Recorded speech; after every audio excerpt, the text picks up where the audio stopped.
కడప జిల్లా జమ్మలమడుగులో శాసనసభ్యుడు ఆదినారాయణ రెడ్డి స్వాతంత్ర్య దినోత్సవ వేడుకల్లో పాల్గొన్నారు. ఈ కార్యక్రమంలో భాగంగా స్థానిక మున్సిపల్ కార్యాలయంలో జెండా ఆవిష్కరణ చేశారు. తదనంతరం స్థానిక స్కూల్ విద్యార్థినులు పిరమిడ్ కార్యక్రమం నిర్వహించారు. తర్వాత ఎమ్మెల్యే ఆదినారాయణ రెడ్డి మాట్లాడుతూ ఎందరో మహనీయుల త్యాగ ఫలితమే మన స్వాతంత్ర్యమని అన్నారు. ప్రజలందరూ ఈ సందర్భంగా స్వాతంత్ర్య పోరాట సమర యోధులను స్మరించుకోవాలని గుర్తు చేశారు. నరేంద్ర మోదీ నాయకత్వంలో దేశం ముందుకు వెళ్తుందని తెలిపారు. ఈ సందర్భంగా దేశ మరియు రాష్ట్ర ప్రజలకు ఆదినారాయణ రెడ్డి స్వాతంత్ర్య దినోత్సవ శుభాకాంక్షలు తెలియజేశారు.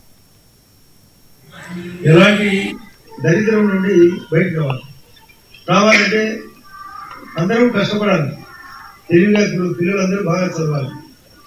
ఒక్క చదువు వలన ఉద్యోగమే కాకుండా ఉపాధి కాకుండా అనేక అవకాశాలు రావాలంటే ఏం చేయాలి? రాజకీయం సరైన పద్ధతిలో నడపాలి.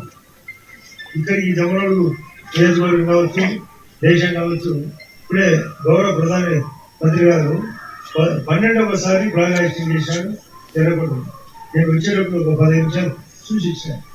ఆయన చెప్పిన 4 మాటలు మన పహల్గాం ఘటన జరిగితే మన వాళ్ళు తిరుగుబాటు చేసి 22 నిమిషాలు వాళ్ళ యొక్క పాకిస్తాన్ స్థావరాలను దెబ్బకొట్టారు.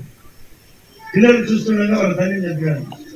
భర్త చూస్తుండగా భార్య చూస్తుండగా భర్తను చంపారు.